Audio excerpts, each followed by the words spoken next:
নমস্কার বন্ধুরা, welcome to my YouTube channel exam update. তো বন্ধুরা, আজকে আমি কথা বলতে চলেছি আইটিবিপির তরফ থেকে একটা রিক্রুটমেন্ট বেরিয়েছে কনস্টেবল এবং হেড কনস্টেবল পোস্টের জন্য। তো আইটিবিপি হচ্ছে Indo তিবেতান border police force, ITBP.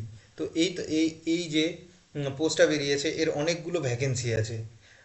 তো এর মধ্যে যে হেড কনস্টেবলের ভ্যাকেন্সি আছে 9টা মোট মিলে, মেল এবং ফিমেল ক্যান্ডিডেট মিলে 9টা আছে ড্রেসের ভেটেরিনারির জন্য। কনস্টেবল অ্যানিম্যাল ট্রান্সপোর্ট মেল এবং ফিমেলের 115টা ভ্যাকেন্সি আছে, এবং কনস্টেবল কেনেলম্যানের ভ্যাকেন্সি আছে 4টে। এটা খালি শুধুমাত্র মেল ক্যান্ডিডেটদের জন্য। তো এটা যে অনলাইন অ্যাপ্লিকেশন শুরু হয়ে গেছে অনেক দিন আগে থেকে, 12ই আগস্ট এটার অনলাইন অ্যাপ্লিকেশন শুরু হয়েছে। এটা ক্লোজ হয়ে যাবে 10 সেপ্টেম্বর। তো যারা যারা এলিজেবল তারা তারা এই ওয়েবসাইটটায় গিয়ে নিজের ফর্মটা ফিল আপ করতে পারো। তো এটার যে এই যে হেড কনস্টেবল ড্রেসের ভেটেরিনারির যে পে স্কেল আছে তোমাদের 7 সিপিসির আন্ডারে 25,500 থেকে 81,100 টাকা বেতন পাবে তোমরা।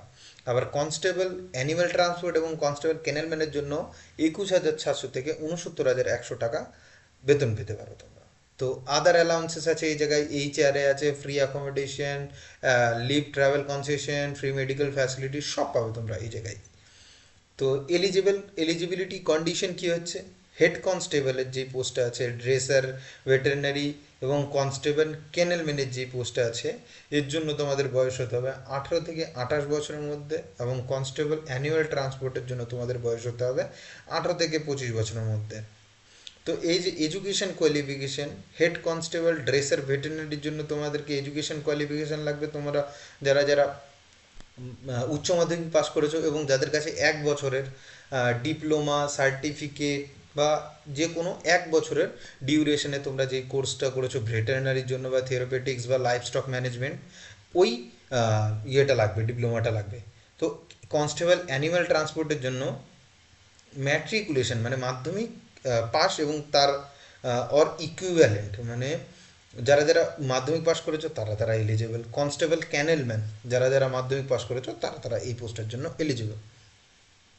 তো এই যে পোস্টগুলো আছে এর জন্য তোমরা এজ রিল্যাক্সেশন পেয়ে যাবে। যারা যারা SC ST ক্যান্ডিডেট তারা তাদের জন্য 5 বছরের এজ রিল্যাক্সেশন আছে। যারা ওবিসি নন ক্রিমিলিয়ারের মধ্যে পড়ো তাদের জন্য 3 বছরের এজ রিল্যাক্সেশন আছে। তো যারা যারা মানে এই ইয়েটা SC ST OBC বা এক্স সার্ভিসম্যানের পোস্ট ইয়ে থেকে আসো তারা তারা অবশ্যই রিজার্ভেশন পেয়ে যাবে। তো এই যে এক্সামটা এটা অনেকগুলো ধাপে হয়। তো প্রথম ধাপটা হচ্ছে ফিজিক্যাল স্ট্যান্ডার্ড। তো প্রথম ধাপটা ফিজিক্যাল স্ট্যান্ডার্ডের মধ্যে তোমাদেরকে কি পড়েছে, প্রত্যেকটা পোস্টের জন্য এই জায়গায় তোমাদের হাইট থাকতে হবে 170 ছেলেদের ক্ষেত্রে, আর মেয়েদের ক্ষেত্রে 157 সেন্টিমিটার লাগবে। তো এর মধ্যে ছেলেদের মানে চেস্ট এক্সটেনশন কত লাগবে, আনএক্সপ্যান্ডেড 80 এবং এক্সপ্যান্ডেড 85 তোমাদের ইয়ে লাগবে। তো এই জায়গায় মানে যারা যারা ইয়ে থেকে ক্যান্ডিডেট গোর্খা কুমাউন গারওয়ালিস ডোগরা মারাঠাস এইসব ক্যান্ডিডেটদের জন্য আরও আলাদা রকমের মানে যে ইয়েটা ফিজিক্যাল স্ট্যান্ডার্ড দেওয়া আছে। কনস্টেবল অ্যানিম্যাল ট্রান্সপোর্টের জন্য তোমাদের কি লাগবে, যারা যারা পুরুষ ক্যান্ডিডেট তাদের জন্য 170 এবং মহিলা ক্যান্ডিডেটদের জন্য 157। আর পুরুষদের চেস্ট এক্সপেনশন লাগবে, আনএক্সপেন্ডেড হতে হবে 80, আর এক্সপেন্ড করলে যাতে 85 সেন্টিমিটার হয়। তো এই হচ্ছে ফিজিক্যাল স্ট্যান্ডার্ড হতে হবে তোমাদেরকে। এরপর মেডিকেল স্ট্যান্ডার্ড কি আছে, মেডিকেল স্ট্যান্ডার্ড যেই তোমাদের ইয়েটা আছে ওইটা মানে তোমাদের যেই ইয়েতে গিয়ে রেসপেক্টেড ইয়েরা তোমাদের মেডিকেল স্ট্যান্ডার্ডটাই চেক করে নেবে। তো অ্যাপ্লিকেশন ফিস কি হচ্ছে, এর মধ্যে টোটালি অ্যাপ্লিকেশন ফিস হচ্ছে তোমাদেরকে 100 টাকা অ্যাপ্লিকেশন ফি। যারা যারা SC ST candidate, ex serviceman candidate তাদের জন্য কোনো রকমের মানে ইয়ে লাগবে না, ফিজ লাগবে না। তো এই যে সিলেকশন প্রসেস আগেই বলেছি, অনেক কটা ধাপে হচ্ছে। ফেজ 1-এ হচ্ছে তোমাদের PET সিলেকশন প্রসেসের, এবার পুরো ডিটেলসে এটা দেখা যাবে। সিলেকশন প্রসেসের প্রথম যে ইয়েটা হচ্ছে PET ফিজিক্যাল এফিসিয়েন্সি টেস্ট। এর মধ্যে তোমাদের ছেলে ক্যান্ডিডেটদের জন্য পুরুষ ক্যান্ডিডেটদের জন্য 1.6 কিলোমিটার রানিং আছে, 7.30 মিনিটে কমপ্লিট করতে হবে। 11 ফিট লং জাম্প আছে 3টে চান্স পাবে, 3.5 ফিট হাই জাম্প আছে 3টে চান্স পাবে, এবং মহিলা ক্যান্ডিডেটদের জন্য 800 মিটার রান আছে 4.45 মিনিটসে কমপ্লিট করতে হবে। 9 ফিট লং জাম্প আছে 3টে চান্স পাবে, 3 ফিট হাই জাম্প আছে 3টে চান্স পাবে। তো তোমরা যারা যারা পিইটি ক্লিয়ার করবা, ফিজিক্যাল এফিসিয়েন্সি টেস্ট ক্লিয়ার করবা, তারা তারা চলে আসবে ফিজিক্যাল স্ট্যান্ডার্ড টেস্টে। তো ফিজিক্যাল স্ট্যান্ডার্ড টেস্টের এই বিষয়টা আগেই বলে দিয়েছি, আগেই উল্লেখ করা ছিল। তো যারা যারা পিএসটি ক্লিয়ার করবা, ফিজিক্যাল স্ট্যান্ডার্ড টেস্ট ক্লিয়ার করবা, তারা তারা চলে আসবে রিটেন এক্সামিনেশনের এই ইয়েটাই, ফেজটাই। তো রিটেন এক্সামিনেশন যে ইয়েটা থাকবে, এর মধ্যে 3টে পোস্টের জন্য আলাদা আলাদা রকমের সাবজেক্ট আছে। তো যে হেড কনস্টেবল, ড্রেসার বা ভেটেরিনারি এই পোস্টের জন্য তোমরা 2 ঘন্টা সময় পাবা, 100টা কোশ্চেন থাকবে, 100 মার্কসের কোশ্চেন থাকবে। তো এর মধ্যে জেনারেল অ্যাওয়ারনেসের কোশ্চেন থাকবে 5টা 5 মার্কসের, কোয়ান্টিটিভ অ্যাপটিটিউড রিজনিংয়ের কোশ্চেন থাকবে 5টা 5 নম্বরের, জেনারেল ইংলিশ, জেনারেল হিন্দি এর কোশ্চেন থাকবে 5টা 5টা 5 5 নম্বরের, ভেটেরিনারি মেডিসিন অ্যান্ড ট্রিটমেন্টের কোশ্চেন থাকবে 80টা 80 নম্বরের। কনস্টেবল অ্যানিমাল ট্রান্সপোর্টের জন্য সাবজেক্ট থাকবে তোমাদের জেনারেল অ্যাওয়ারনেস, জিকে, 25টা কোশ্চেন থাকবে 25 নম্বরের। নলেজ অফ এলিমেন্টারি ম্যাথামেটিক্স 25টা কোশ্চেন থাকবে 25 নম্বরের।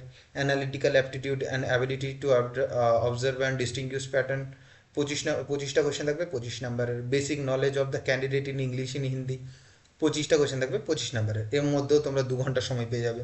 এবং কনস্টেবল ক্যানেলম্যানের জন্য তোমাদের থাকবে জেনারেল অ্যাওয়ারনেসের কোশ্চেন থাকবে 5টা 5 নম্বরের, কোয়ান্টিটিভ অ্যাপটিটিউড বা রিজনিংয়ের কোশ্চেন থাকবে 5টা 5 নম্বরের, জেনারেলি ইংলিশ অ্যান্ড হিন্দির কোশ্চেন থাকবে 10টা 10 নম্বরের, ডগ হ্যান্ডলিং বা ক্যানেল ম্যানেজমেন্ট এটা 80টা কোশ্চেন থাকবে 80 নম্বরের। এর জন্য তোমরা 2 ঘন্টা টাইম পেয়ে যাবে। তো এই জায়গায় সব থেকে বড় কথা, এর মধ্যে কোনো রকমের নেগেটিভ মার্কিং নেই, এর মধ্যে কোনো নেগেটিভ মার্কিং নেই। তো এই যে রিটেন এক্সাম কোয়ালিফাই করার মিনিমাম কাট অফ হচ্ছে আনরিজার্ভড ক্যান্ডিডেটদের জন্য 35%, ইডাব্লিউএস, ওবিসি, নন ক্রিমিলিয়ার বা এক্স সার্ভিসম্যানদের জন্য হচ্ছে 35%, এবং এসসি এসটি ক্যান্ডিডেটদের জন্য হচ্ছে 33%। এরপর তোমাদের মেরিট লিস্ট বেরোবে, মেরিট লিস্ট বেরোনোর পরে তোমাদেরকে ডকুমেন্ট ভেরিফিকেশন হবে, ডকুমেন্ট ভেরিফিকেশন হবে টোটালি ডিটেল হবে, তোমাদের মেডিকেল এক্সামিনেশন হবে, মেডিকেল এক্সামিনেশন পরে তারপর আবার একবার রিভিউ মেডিকেল এক্সামিনেশন হবে। তো রিভিউ মেডিকেল এক্সামিনেশনের পরে আফটার অল, তো তোমাদের পুরো যেই মেরিট লিস্টটা ওটা ডিক্লেয়ার করা হবে আইটিবিবির তরফ থেকে। তো এরপরে যারা যারা সিলেক্ট হবে, সিলেক্টেড ক্যান্ডিডেটরা তোমরা জয়েন করতে পারো সার্ভিসে। তো এই যে পোস্টটা, যারা যারা এলিজিবল তারা তারা খুব তাড়াতাড়ি গিয়েই ফর্মটা ফিল আপ করে দাও, কারণ 10ই সেপ্টেম্বর এটার যে শেষ হয়ে যাবে। তো তো এতক্ষণের জন্য এতটাই রইল। তো যাদের যাদের ভিডিওটা ভালো লেগেছে লাইক করো, তোমাদের বন্ধুদের মধ্যে শেয়ার করো যারা যারা এলিজিবল, এবং আরও এরকম গভর্নমেন্ট এক্সামের সম্বন্ধে জানতে হলে আমার চ্যানেলটা সাবস্ক্রাইব করো। ততক্ষণের জন্য ধন্যবাদ।